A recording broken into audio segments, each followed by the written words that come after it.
Acaba de haber oposicións a profesor nalgunhas comunidades e as notas foron unha verdadeira desfeita, fíxense.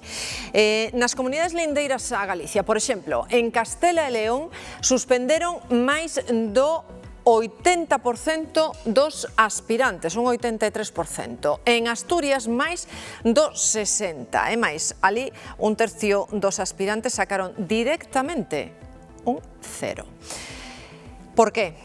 Pois van a entender. Entre os erros que había nos exames, os correctores atoparon faltas de ortografía moi graves, por dicir algo. Segundo trascendeu, houbo aspirantes a mestre en Asturias que cambiaron o B polo V e viceversa, ou que escribiron, por exemplo, hacer sen H inicial, ou colaboración, como lles digo, con ese troco de B e V.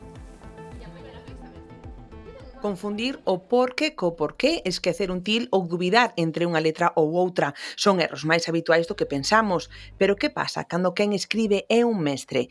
Coas escolas pechadas por vacacións, saímos á rúa cun exame sorpresa. A ver se me explico, pero aquí a ver creo que é con H, non? Primeiro a ver é tremendo, a ver todo xunto non pode ser. Explico, non é con K, é con C. Ou vai con K ou vai con Q, así un teño o día. Había con H e con B.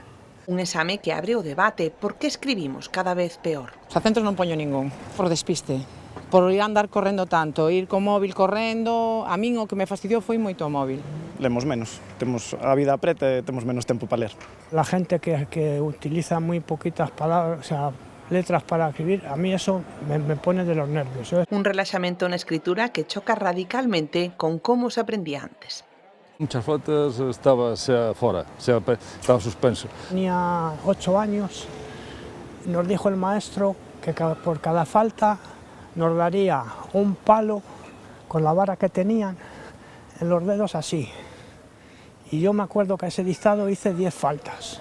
Por poñer mal o nombre sí que che quitaban na primaria un pouco, despois en selectivo xa non me acordo, pero sí que baixaba 0,1 a mellor ou 0,2. O reto volve ás aulas onde os futuros mestres teñen a responsabilidade de seguir coidando a lingua.